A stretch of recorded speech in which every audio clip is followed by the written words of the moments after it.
Buenas tardes, estimados participantes. Vamos a dar inicio a la clase correspondiente al módulo 2 de las asignaturas Análisis y Control de Procesos y Calidad y Productividad. En un primer módulo tuvieron oportunidad de conocer los conceptos fundamentales relacionados con el tema y en este módulo 2 vamos a conversar sobre tres temas muy importantes relacionados con el control de procesos, la calidad y por supuesto herramientas que nos sirven para obtener la satisfacción del cliente y que la empresa logre sus objetivos planteados. Vamos a hablar en esta oportunidad de tres temas, los cuales son, vamos a empezar con algunas herramientas de calidad, el control estadístico de procesos e indicadores de gestión. Bienvenida, Luisana. Gracias por compartir, por estar aquí esta tarde. Bueno, vamos a dar inicio. Las herramientas de calidad son un conjunto, ya ustedes lo vieron en el primer módulo, hablamos un ratico de eso. Son un conjunto de técnicas y métodos utilizados para identificar, analizar y medir y resolver, por supuesto, problemas relacionados con la calidad en los procesos, en los productos y en los servicios. Su objetivo principal, ¿cuál es? Bueno, asegurar que el cliente esté satisfecho y la mejora continua, que finalmente es lo que todos deberíamos buscar. Y son herramientas esenciales, ¿por qué? Porque pasa de tener la intuición de que algo debe cambiar a tomar decisiones, pero sobre bases reales, sobre datos y hechos. ¿Ok? La primera herramienta que vamos a conocer es el diagrama causa-efecto o espina de pescado. ¿Ok? Se le llama espina de pescado por el formato que tiene, es parecido a la espina, al esqueleto de un pescado. Es una herramienta de análisis, es una herramienta muy clara y sencilla que simplifica de manera visual todas las causas que desembocan en un problema. Vamos de conocer el problema y analizar y estudiar cuáles son las causas que lo producen para buscar soluciones. ¿Ok? Generalmente el diagrama causa-efecto se hace, ahorita vamos a ver un ejemplo, todas las causas que pueden generar el problema en que estemos estudiando se distribuyen en seis categorías. La categoría de mano de obra o las relacionadas con el personal, la categoría de métodos, incluyendo los procesos, protocolos, instrucciones que hay que seguir, la categoría maquinaria, todo lo relacionado con las máquinas o maquinaria que se utilizan en ese proceso, en el proceso que genera ese problema. Como cuarta categoría están materiales, los insumos, la materia prima. Quinto está la medición, que están los sistemas de inspección y control. Y una sexta categoría que está relacionada con el medio ambiente, el entorno, las condiciones externas y las condiciones que hay en el lugar de trabajo. Y una séptima categoría, que no todos la utilizan, es la de gestión, donde podemos incluir las causas que están relacionadas con el liderazgo, la planificación. ¿Ok? Entonces, este que ven a mano izquierda es el diagrama causa-efecto con las seis categorías mencionadas, ¿verdad? En donde va la cabeza del pescado es donde ponemos el problema que nosotros queremos analizar. Y donde en cada una de las categorías nosotros vamos a colocar, dependiendo de la categoría, cuáles son las causas que creemos que están relacionadas con ese problema. ¿Ok? Si vemos en la parte de abajo, vamos a analizar el problema bajo rendimiento estudiantil. Cuando yo lo estoy analizando, ¿cuál es la idea? La idea es que ustedes listen todas las causas que puedan ocasionar ese problema y después las clasifiquen según las categorías. ¿Qué pasa? Que dependiendo de quién hace el diagrama, se sugieren las categorías para que sean más simplificados y de mejor el análisis que se haga posterior a hacer el diagrama, ¿verdad? Pero, por ejemplo, aquí, la persona que hizo el diagrama, pues le pareció importante colocar, por ejemplo, padres, estudiantes y profesores, pudiera estar en la categoría de personal, pero como son causas diferentes las que mueven a un padre que las que mueven al estudiante, entonces las dividió. En el caso de los estudiantes, qué puede pasar relacionado con ellos para que ellos tengan un bajo rendimiento? Bueno, que no prestan atención en clase, que llegan tarde a la clase, que tienen una autoestima baja, no estudian como debe ser, que algunos tienen problemas de aprendizaje. Si las causas están relacionadas con los contenidos que ven los alumnos, entonces puede haber que tengan demasiado contenido o al contrario, que falte contenido, que los pensums sean obsoletos. ¿Ok? Va uno analizando dependiendo del problema que estamos planteando. ¿Ok? En el caso del diagrama de causa-efecto que está encima, el el problema es los accidentes de trabajo. En esta oportunidad son cuatro categorías: la referida a equipo, la referida a personal, la referida a material y a las operaciones, ¿ok? O métodos.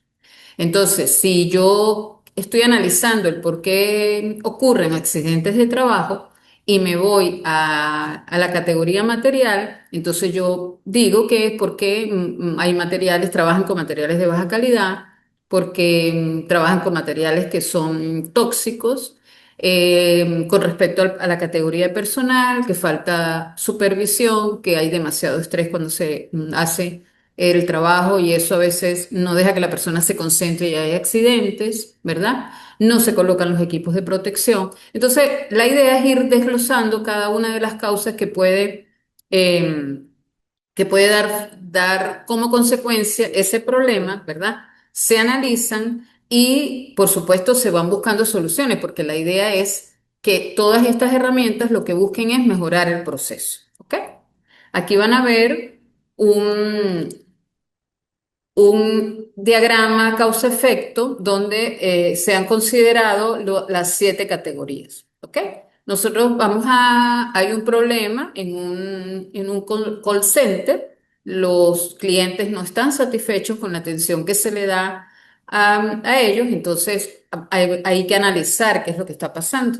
Entonces, por ejemplo, en el caso de el personal, ¿verdad? El personal no está capacitado, rota mucho y eso implica que no haya una buena atención, que no hay una falta de cortesía y de normas del buen oyente y del buen hablante, ¿verdad? Si no vamos a métodos, entonces es porque ellos tienen un tiempo de llamada muy restringido, entonces de golpe hablan muy rápido, medio atienden a la persona porque solo tienen un tiempo estimado para realizar la conversación porque no conocen los protocolos, no hay protocolos de atención, ¿verdad? O que, por ejemplo, existen, pero no están claros. Y justamente los procedimientos que están destinados a atender problemas como tal, porque muchas veces en esas llamadas no solo es problemas los que traen el cliente, sino alguna duda, alguna inquietud. ¿Ok? Con respecto a las máquinas, una de las causas es que el sistema de gestión, o sea, donde están todos los clientes, presenta fallas a menudo. Entonces, cuando yo estoy atendiendo a una persona y la persona me refiere a algo que pasó antes, no tengo como buscar esa referencia porque el sistema me falla, porque los equipos son muy lentos, porque los auriculares que usan los muchachos son de baja calidad. Entonces escucha a la persona, pero también escucha a su entorno. ¿Ok? Si el problema es de medio ambiente, entonces puede darse el caso de que el muchacho, las sillas las sillas en el sitio de trabajo donde los muchachos atienden las llamadas no son ergonómicas, que hay horarios de trabajo muy fuertes, que hay un ruido excesivo en la sala donde están todos, ¿verdad? Que la temperatura ni la temperatura ni la iluminación son las adecuadas para hacer ese trabajo. Todo eso influye en que haya una baja satisfacción en los clientes y entonces hay que priorizar cuáles, digamos, las causas más importantes de manera de irlas atacando y que cuando se vuelva a analizar ese proceso, entonces esa satisfacción de los clientes haya aumentado. ¿Ok? En el caso de la última categoría, que les digo que no todos utilizan, que es la de gestión, está relacionada con, por ejemplo, con que este grupo de muchachos no tiene supervisores que sean líderes, que falta una visión de la calidad, de lo que quiere la junta directiva, los directores o los jefes, que sea la visión de calidad que quiere proyectar la empresa, ¿verdad? Que falta comunicación, o sea que no, el muchacho está atendiendo, pero no tiene sentido de pertenencia porque no sabe cuáles son los objetivos que se plantea la empresa. A ese tipo de causas es que se refiere la categoría de gestión. ¿Ok? Y la categoría de medición, pues está referida a cómo estamos midiendo lo que estamos haciendo. ¿Ok? Entonces, no existen encuestas, no se le pregunta al cliente sobre sobre cómo estamos trabajando, ¿verdad? No se le hace seguimiento a casos importantes de reclamos, por ejemplo. Pocos indicadores, que es el último tema que vamos a ver. No hay indicadores que me digan, bueno, de tantos clientes que atendí, ahí resolvimos, por ejemplo, un 70% de los problemas, ¿ves? Entonces, todo eso hace que el problema persista y que debemos buscar una solución, ¿ok? Este es un ejemplo bastante completo que les puede servir de guía para resolver la actividad propuesta. Ok.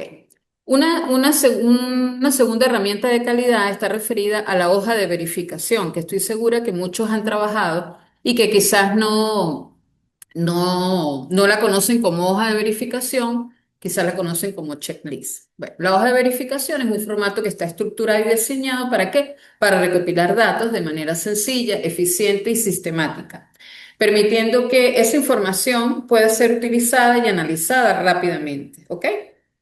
Como no todos van a recopilar los mismos datos, pues no existe un formato único, depende de lo que ustedes quieran registrar, ¿verdad? Algunos quieren registrar cuántas veces se hace un proceso o un determinado paso dentro del proceso, entonces puedes registrar frecuencia, puedes registrar localización, puedes registrar mediciones y puedes también registrar qué tanto se están haciendo las tareas y entonces ahí se refiere al checklist. ¿Ok? Entonces, el checklist es parte de la hoja de verificación. Un checklist es una hoja de verificación donde nosotros no necesariamente registramos la frecuencia de un problema, sino que registramos las actividades tanto con sus características como en el orden correcto que se deban llevar.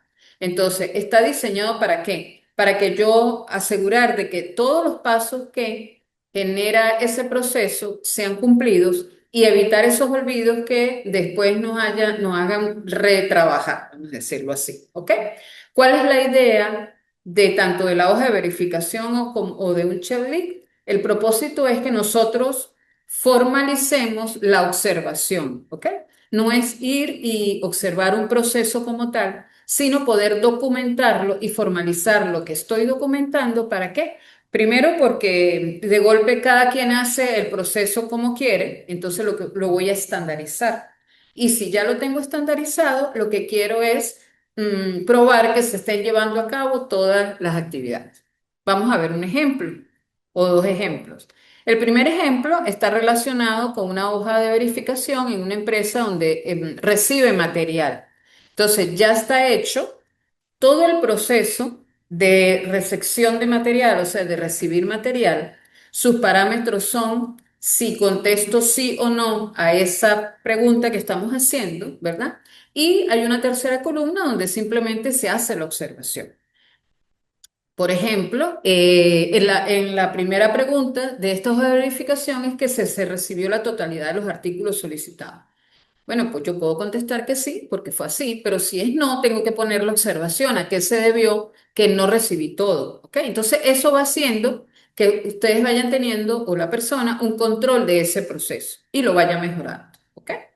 En la otro ejemplo de la hoja de verificación, es una hoja donde sirve para medir la frecuencia, fíjense. Están inspeccionando, ¿verdad? El llenado de bolsas de cacahuate o de maní.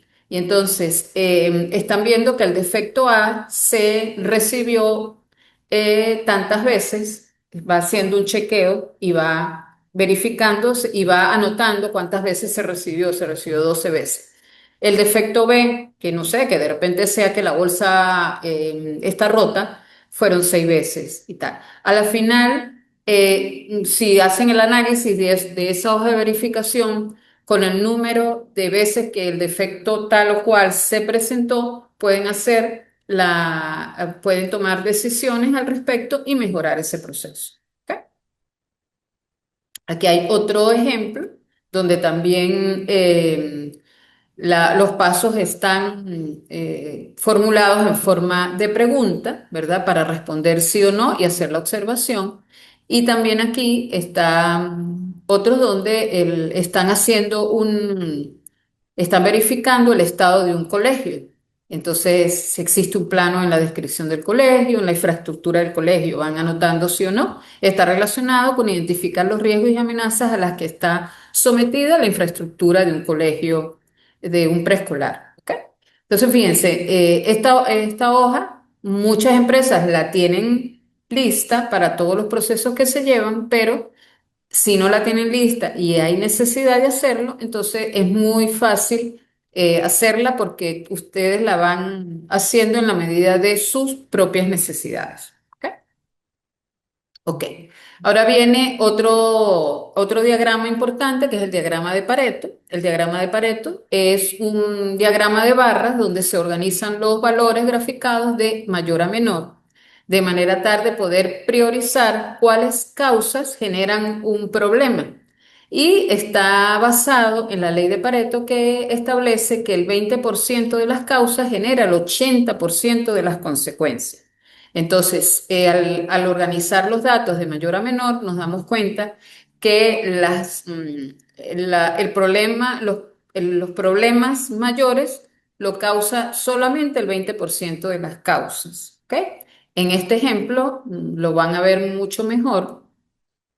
El primer diagrama de Pareto está relacionado con el número de casos que se presenta en, eh, y está en el eje de las X, está visualizado, por ejemplo, atraso en la entrega, atraso en el transporte, producto dañado. Resulta que cuando hacen la graficación, la gráfica, son frecuencias acumuladas, ¿verdad? Lo que me interesa no es que sepan cómo armarlo, sino que lo sepan interpretar. En el caso este, solamente el atraso en la entrega y el atraso en el transporte me produce casi el 100% del problema. Los demás, por ejemplo, que esté el precio errado solamente es el 10%. Entonces, ahí pueden ustedes ir priorizando a qué causa debo tomarle más atención. ¿Ok? Ok. Ahora viene el diagrama de dispersión. Cuando estamos hablando de las herramientas, lo interesante es saber a qué se refieren y cómo interpretarlas, ¿sí? Solo en este caso, en el diagrama de causa-efecto, en el diagrama de flujo y en la hoja de verificación las vamos a hacer. En los demás es una interpretación, ¿ok? Pero es importante que los conozcamos. El diagrama de dispersión me ayuda a identificar la posible relación que hay entre dos variables. Tiene el propósito de controlar el proceso y mejorarlo, por supuesto. Y resulta indispensable saber cómo se comportan esas variables, qué comportamiento, cuál de ellas, su comportamiento depende de la otra, ¿verdad? Se grafican en un eje X y se dice de dispersión porque los puntos se ven que se van como posicionando, ¿verdad? De acuerdo a la relación que tengan las dos variables que estemos graficando. Esas dos variables deben ser cuantitativas, o sea que yo les puedo asignar un número, ¿verdad? Y debe existir una razón, digamos, lógica para que yo interprete que una variable de ellas depende de la otra, ¿ok? O que existe alguna relación entre ellas. Vamos a ver el ejemplo. En el ejemplo, por ejemplo, también hay Puede haber esa relación que existe entre las dos variables, puede ser positiva, puede ser negativa, ¿verdad? Por ejemplo, aquí en una empresa donde hacen un producto, están midiendo qué relación hay entre el espesor de la pieza en el tiempo de realizarla, ¿ok? De fabricación. Entonces se ve que mientras más es el tiempo de fabricación, más grueso es el espesor, o sea que la correlación es positiva. Pero en el caso tal de este ejemplo, donde están las dos variables que estamos estudiando, es el número de dispositivos de seguridad implementados entre el número de accidentes ocurridos, vemos que la correlación es negativa, lo que quiere decir que en la medida que aumentan los dispositivos de seguridad, los accidentes van disminuyendo, ¿ok? Aquí hay cuatro ejemplos de variables que puedan tener que tienen relación y al graficarlas vemos si es positiva, si es negativa, ¿ok? O si simplemente no tienen relación, es una relación que no puedo determinar. En los años de experiencia, por ejemplo, de un operador, están relacionados con el tiempo de producción. Mientras más veterano y con experiencia tenga un operador, quizás el tiempo de producción es menor, ¿verdad? El grado de pureza de un material, mientras sea más puro el material que estoy usando, el número de efectos del producto final debería ser menor, ¿verdad? Por ejemplo, en el área de contaduría, el número total de transacciones registradas en el mes, mientras más alto sea esas transacciones que yo debo registrar, más tiempo me tarda en hacer el cierre contable al final del mes. Y, por ejemplo, el número de trabajadores que construyen un galpón está relacionado con el tiempo de construcción. Mientras más trabajadores tenga, en la nómina, debería ser menor el tiempo para construir un edificio, una casa, bueno, dependiendo del ejemplo, ¿ok? Eso es lo que relacionado con el diagrama de dispersión. Ahora bien, con el diagrama de flujo, el diagrama de flujo es una representación muy importante, es una representación gráfica de los pasos y la secuencia de un proceso o un sistema. El diagrama de flujo utiliza un conjunto de símbolos que ya están estandarizados y que se conectan a través de flechas que nos sugieren cuál es la dirección del flujo de ese proceso. ¿Para qué hacemos un diagrama de flujo? Para visualizar de forma clara la secuencia lógica de un proceso de principio a fin, para identificar los cuellos de botella, los pasos que son innecesarios, donde hay puntos que yo puedo mejorar. Ahorita lo vamos a ver más claramente con un ejemplo. Para estandarizar y documentar procedimientos, no, sobre todo cuando yo capacito o quiero tener un proceso de referencia, ¿ok? O cuando llega alguien que necesito que se encargue de un departamento, si todos los procesos están levantados en un diagrama de flujo, es mucho más rápido hacerle la inducción a esa persona, ¿ok? Para facilitar también la comunicación y el entendimiento común de un proceso que sea muy complejo y que en donde participen muchas personas o muchos departamentos, ¿ok? Hay muchos tipos de diagramas de flujo, yo solo les coloco aquí los más importantes que son, bueno, o los más comunes, no los más importantes, los más comunes. Diagrama de flujo de procesos, el diagrama de flujo funcional y el diagrama de flujo de datos, ¿ok? Ok. Estos son los símbolos que les digo que ya están estandarizados. Hay muchos símbolos más, pero estos son, digamos, los que más se utilizan. ¿Ok? Y al lado está cómo crear un diagrama de flujo en 5 pasos. Obviamente, la única manera de sentirnos cómodos haciendo un diagrama de flujo es haciéndolo paso a paso, ¿verdad? Y borrando y tachando, es la única manera, ¿ok? Se ve fácil, tampoco es difícil, pero hay que ponerle atención. El primer paso es definir el alcance del proyecto. ¿Por qué? Porque el diagrama de flujo tiene un inicio y un fin. Y acuérdense que hay procesos muy largos, pero que de repente yo solo voy a detallar una parte de ese proceso. Entonces yo debo delimitar ese proceso. ¿Cuál es el inicio y cuál es el fin? Debo identificar de manera cronológica cuáles son las tareas que se hacen en ese proceso. o cuáles son los pasos de manera lógica que sigue ese proceso. Organizo esas tareas por tipo y por símbolo, ¿ok? Y ahorita lo vamos a ver en un ejemplo. Dibujo el diagrama de flujo, ¿verdad? Y después lo que hago es hacer la secuencia lógica, confirmar que así sea y lo voy perfeccionando, porque al momento de que ustedes lo hacen se dan cuenta de repente que hay un cuello de botella o que falta una tarea o un paso que me facilitaría a mí el entendimiento de ese proceso. ¿Ok? Entonces, este cuadro que ustedes ven ahí no es el diagrama de flujo.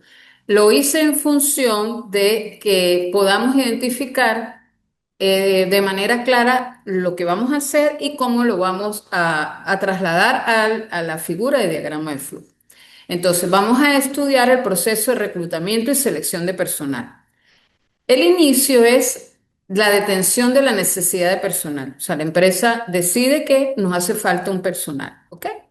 Entonces, como es el inicio, el símbolo es el óvalo y el nombre que le damos es inicio. Punto de partida es de la detención de la necesidad del personal. El segundo paso, o el primer paso en realidad, porque el primero es el inicio, es definir el perfil. Creo la descripción del puesto de trabajo, las funciones y los requisitos.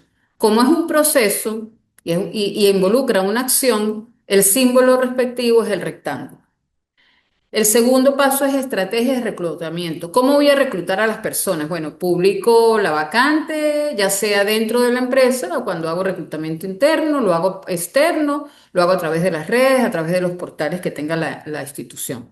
Sigue siendo un proceso, sigue siendo un rectángulo. Y todo va paso a paso y con una flecha que indica la dirección. Viene el paso de recepción de candidatos. Recibo a los candidatos, ¿verdad? Ya sea, recibo el currículum, ¿verdad? Del candidato, sigue siendo un proceso. Se supone que ahí en la recepción de candidatos hago el análisis y me pregunto, ¿el candidato cumple con los requisitos mínimos del perfil? Como estoy haciendo una pregunta, el símbolo es un óvalo y ese óvalo tienen que, perdón, un rombo. Tienen que tener cuidado porque todo rombo tiene sí o no, ¿ok? Entonces, me hago la pregunta. En el quinto, viene la aplicación de pruebas, las entrevistas iniciales. Es un proceso, viene siendo un rectángulo. La sexta, el siguiente paso es el candidato es apto para las pruebas y para las entrevistas, porque al principio fueron entrevistas iniciales, ¿sí? Si vuelve a ser una decisión, tengo que tener un rombo con las dos posibilidades. Si es apto para las entrevistas, sigue el proceso, si no, debe haber una flecha que me indique hacia dónde va ese no. Viene le hacen las entrevistas y verifican sus referencias, es un proceso, el símbolo es un rectángulo. Y nos preguntamos si ese candidato es el mejor finalista para el puesto, es otra decisión. Sigue el proceso, oferta de empleo, negociación, es un rectángulo, proceso de contratación e inducción es un rectángulo, y el nuevo empleado está integrado al equipo, hasta ahí llega el proceso. ¿Ok? ¿Cómo represento esto que les he explicado en un diagrama de flujo? Aquí está. Iniciamos con ya para que se pueda ver aquí. Iniciamos con la detención de la necesidad del personal, es un óvalo. Se define el perfil, se definen las estrategias de publicidad de la vacante, ¿verdad? Y se reciben los candidatos. Se pregunta, empiezo a analizar los candidatos. Ajá, ya, un minutico. Empiezo a analizar los candidatos y dices, tengo que hacerme la pregunta si cumple los requisitos mínimos. Si los cumple, si sigo al siguiente paso, que es que aplico las pruebas y hago las entrevistas iniciales, ¿verdad? Pero si no, tengo que buscar la manera de no dejar eso en el aire, sino que contesto que no, descarto y voy al otro candidato, ¿verdad? Y en ese momento, para ese candidato termina ese ciclo. Pongo fin, ¿ok? Si es sí, continúo, aplico las pruebas, entrevistas iniciales. ¿Ese candidato es apto? Si es apto, sigo con el proceso, que es hacerle las entrevistas profundas, verificar las credenciales, ¿verdad? Y vuelvo a preguntar, ¿es el mejor finalista? Sí. Entonces, le hago la oferta de empleo, negocio con él lo que tenga que negociar, el horario, el salario, lo contrato, le doy la inducción y termina el proceso, ¿verdad? Cuando yo me hice la pregunta de que si el candidato es apto, digo que no, entonces me refiero al uno, que es cuando yo descarto. Si cuando hice la pregunta es el mejor finalista, digo que no, también me voy a ese símbolo que es un círculo, es un conector y debo llegar al conector que también descarto a ese candidato. ¿Ok? Fíjense que lo mismo que yo hice allá está transformado en el diagrama de flujo con los símbolos que ya están establecidos para el diagrama de flujo. ¿Ok? Ok. Ahora bien. Vamos al segundo tema. Estoy cada ratico viendo el reloj porque me da nervio que no vaya a alcanzar el tiempo. Bueno, en el control estadístico de procesos lo que necesito es que sepan que hay una manera de controlar el proceso. ¿Y en qué consiste este control estadístico de proceso? Consiste en medir las características de un producto, compararlas con lo que ya está establecido de fábrica o lo que estableció el cliente, y si existe inconsistencias y conformidades, debemos hacer las actividades, las acciones correctivas para que esto no se vuelva a presentar. En otras palabras, el control estadístico de procesos es una metodología que nos permite monitorear un proceso usando herramientas estadísticas, ¿sí? Para determinar que el proceso está dentro de los límites esperados de variación. Su objetivo es pasar de una eh, inspección reactiva al final, cuando ya tengo el producto, eh, y que aparece con defectos, hacerlo una gestión proactiva de manera tal que yo voy monitoreando el proceso y estoy viendo que no se produzcan y lo que se produce lo corrijo a tiempo, ¿sí? La idea es que yo entienda y gestione la variación que hay, ¿verdad? En los límites que yo he establecido y por supuesto no eliminarla, porque la variación está en todo lo que nosotros hacemos, ¿ok? Entonces, el uso del control estadístico nos va a permitir primero, nos va a permitir tres cosas: que el proceso esté en control, eso significa que la variación del proceso es aleatoria, está producida por alguna variable común que no afecta tanto el proceso. Nos puede decir también que el proceso está fuera de control y es donde nosotros debemos atacar y se llama variación que no es aleatoria o que es debido a causas especiales o que el proceso está en mejoría, ¿verdad? Como resultado de los análisis que yo hice de ese proceso. Entonces, se entiende entonces que la variación está referida en dos categorías. La primera, o sea, cuando hablamos de variación, es un cambio que ha tenido la característica que yo mido, por ejemplo, la temperatura, la presión, etcétera, ¿verdad? El tamaño, ¿verdad? Que varía y puede variar de acuerdo a dos categorías. La primera es la variación de causa común o aleatoria. Es una variación normal que forma parte del proceso y son tan pequeñas que no le damos importancia porque no nos afecta tanto el proceso, ¿verdad? Y podemos decir que el proceso está en control. Cuando la variación está referida a una causa especial es porque hay algo anormal que ha pasado que hace que el proceso esté fuera de los límites que yo establecí. Entonces debemos identificarla y eliminar esa causa especial. ¿Para qué? Para que el proceso vuelva a su estado, a estar en control, ¿ok? A ser estable. Generalmente las causas las variaciones por causas especiales se deben a materia prima, a mano de obra, medio ambiente, métodos de medición, métodos de producción, maquinaria. Son las mismas categorías que analizamos en el diagrama causa-efecto. ¿Ok? Esta es la representación del gráfico de control, ¿verdad? Donde se establecen límite superior, límite inferior y el límite de control central. Si cuando yo grafico los puntos están dentro de este límite de control superior e inferior de manera natural, puedo decir que el proceso está estable. Pero si uno de los puntos o varios puntos se salen, están por encima del control superior o del límite o por debajo del límite de control inferior, ya hay una alerta. ¿Ok? Les repito que no quiero que hagan el diagrama, solamente que estén claros de que algo pasa, ¿verdad? Y que debemos estudiar las causas del por qué pasa. Porque para llegar a este gráfico de control, bueno, hay que hacer una serie de, como es una herramienta estadística, hay que hacer una serie de tomar un registro de datos, tabularlos, ¿sí? Aplicar unas fórmulas para llegar finalmente a lo que es el diagrama de la gráfica que estamos viendo. Que estamos viendo, por ejemplo, en este caso, donde después de hacer todo ese procedimiento estadístico, vamos a ver que estamos evaluando el porcentaje de errores que tiene algo, una pieza, en un lote. En el eje de las X está la fracción defectuosa, ¿verdad? Y en el eje de las Y está la fracción defectuosa, en el eje de las X está el número de la muestra. ¿Qué pasa? Que si observamos bien, los límites están superior e inferior están en rojo y el límite promedio o la línea central está en negro, ¿verdad?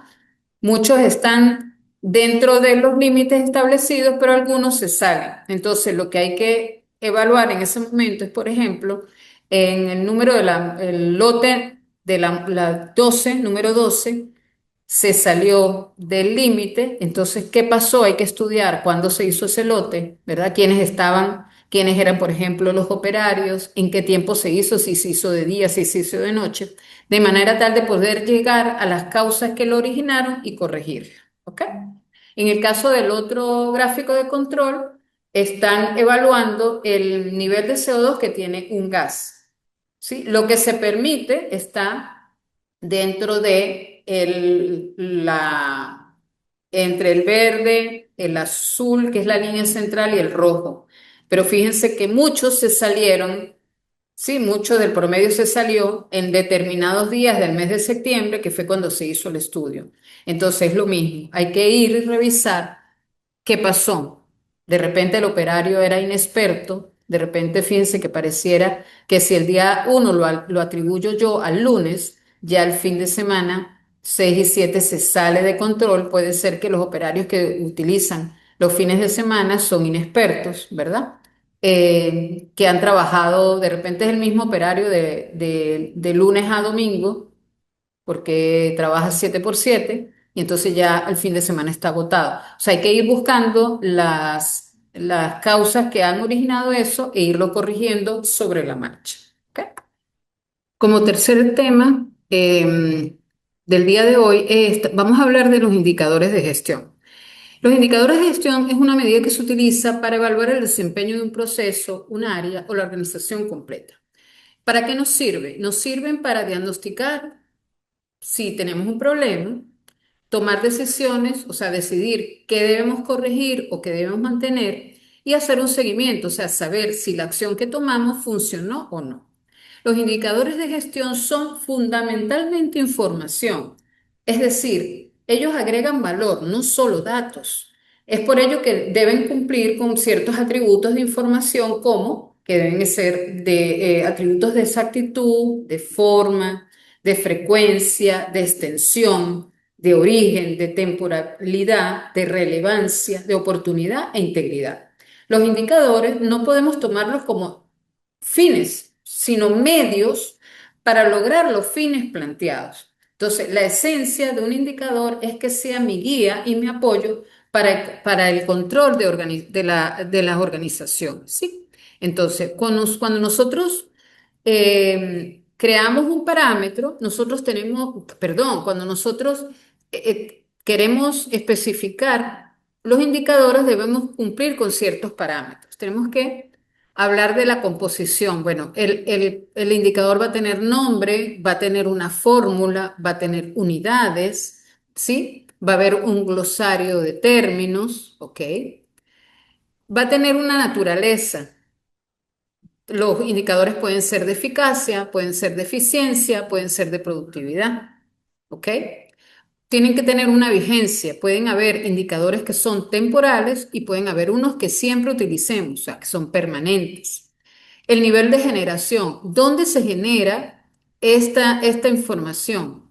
¿Sí? Entonces, ¿quién va a recoger a qué nivel de organización estamos trabajando donde se recoja y se consolida el indicador? Ese nivel de generación corresponde a qué nivel de la organización, ¿ok? Un nivel directivo, nivel operativo, ¿ok? Dependiendo de para qué lo estamos usando.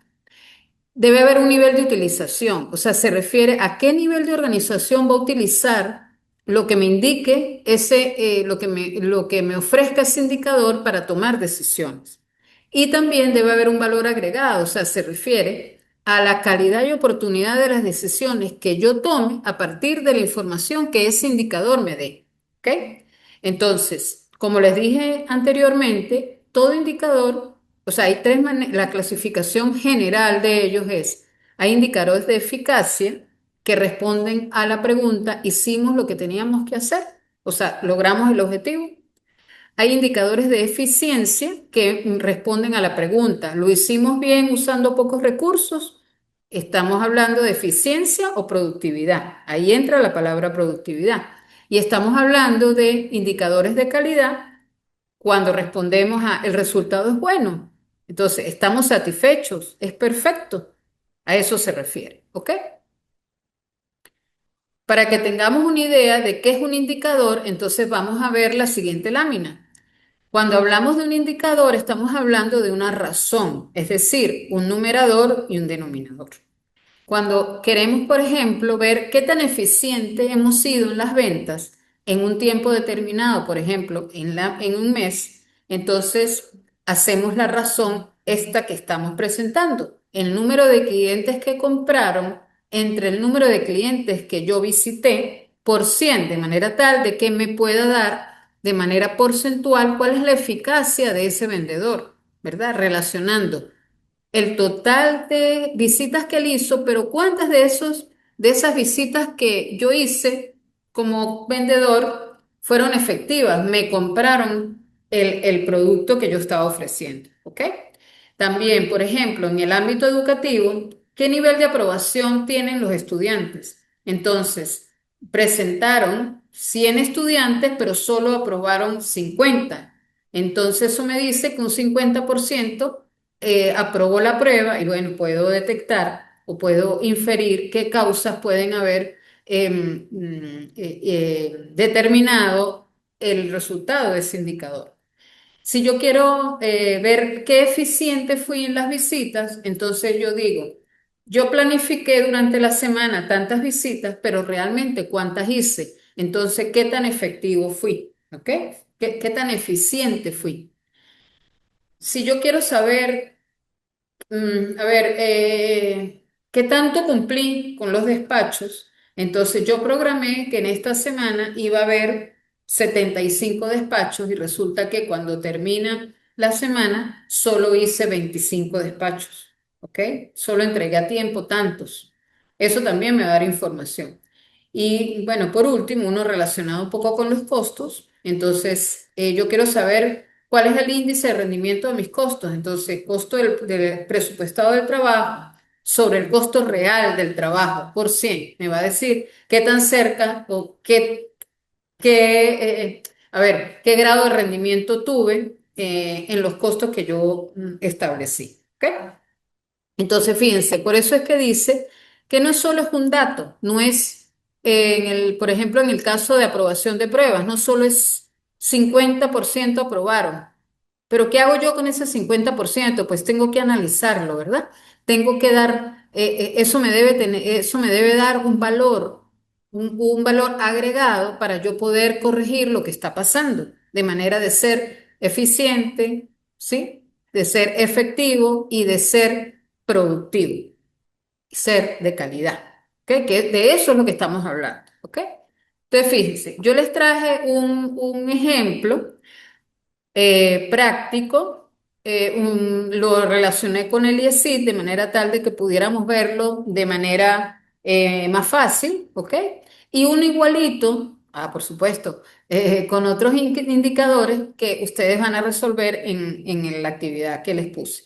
Entonces, el ejercicio práctico se llama la gestión de calidad en el IESIC. Entonces, la institución como tal busca mejorar su prestigio y asegurar su sostenibilidad, tanto financiera como académica. Entonces, ellos se van a enfocar en tres áreas: en ver, en disminuir la tasa de abandono de los estudiantes, especialmente en los primeros años, en garantizar la calidad del docente y de investigación y la eficiencia de la infraestructura, o sea, el uso de los recursos físicos, aulas, laboratorios, etc. Entonces, en función de ellos, nosotros vamos a proponer 6 indicadores de gestión.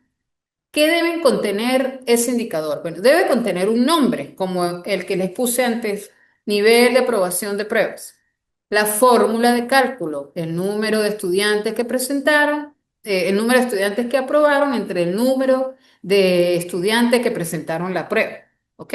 Y vamos a decir si es un indicador de eficacia, si es de eficiencia o de productividad, o es de calidad, ¿ok? Entonces, estoy segura que si entienden este ejercicio, pueden realizar el que les puse en la actividad, ¿ok? Entonces, miren, vamos a generar los indicadores. La universidad quiere disminuir la deserción, el número de muchachos que abandonan, ¿ok? Entonces, ¿qué hacen ellos? O sea, ¿qué hago yo? Bueno, establezco un indicador. El indicador se llama tasa de deserción. La fórmula es el número de estudiantes desertores, ¿verdad? En este semestre que estamos, entre el número total de inscritos en el 2025, o sea, en el anterior. Porque si en el anterior hubo 100 alumnos, ¿verdad? Y en este no están, de esos 100 alumnos, hay 20 que no se inscribieron, yo puedo determinar la tasa de deserción que tiene la universidad, o por lo menos que tiene la universidad en este momento, ¿ok? Entonces, ¿qué tan eficiente fui al mantener a esos muchachos o que desertaran esos muchachos de la universidad? Entonces, es un indicador de eficacia porque ¿qué tanto logré lo que yo quería? ¿Ok? Por ejemplo, otro indicador, porque ellos quieren saber lo de la infraestructura. Entonces, yo pongo porcentaje de uso de aulas y laboratorios. Entonces, puedo usar cuántas veces utilicé la infraestructura, ¿verdad? Entre el número total disponible que tengo. Eso me va a dar qué tan eficiente fui usando el recurso de infraestructura determinado por las aulas y el laboratorio. ¿Ok? Es un indicador de productividad y me demuestra lo eficiente que fue la infraestructura para los procesos que se llevaron a cabo. El tercer indicador es la calificación de la evaluación docente. Entonces ¿cuál fue la puntuación promedio obtenida por los docentes cuando hice las encuestas estudiantiles y cuál fue la máxima puntuación posible? Si la máxima puntuación posible es 20 y el promedio que obtuvieron es de 15, eso me va a determinar un número que me va a decir qué nivel de calidad tengo, ¿verdad? Entre mis docentes y puedo mejorar, ¿ok? El cuarto indicador que que generamos nosotros en virtud de lo que quiere la universidad es la productividad de publicaciones científicas. El indicador está dado con el número de artículos que se publican en las revistas entre el total de profesores a tiempo completo. Eso nos va a decir qué tantos profesores, si somos 20 profesores y solo hubo 10 publicaciones, quiere decir que la mitad de los profesores no publican. Entonces debo incentivar a que esos profesores participen en esa actividad. Entonces eso me va a dar qué tan productivo soy en eficiencia académica. Ajá. Otro indicador es que la tasa de empleabilidad del egresado. Quiero saber qué tanto el número de muchachos que salen, que se gradúan de la institución, están trabajando. Entonces yo pongo el número de graduandos que tienen empleo un año después de graduarse entre el número total de graduandos de esa promoción. ¿Ok? ¿Por qué? Porque no es Tengo que siempre, el denominador debe ser el que abarca más, ¿ok? Entonces, si en esa promoción que yo quiero, que yo estoy estudiando, por lo menos la última, fue de 100 alumnos, 100 graduandos, y digo que después de un año, de esos 100 hay 80 que están trabajando, pues el impacto que ha tenido la universidad es importante. He sido eficaz. La universidad ha sido eficaz en ese aspecto.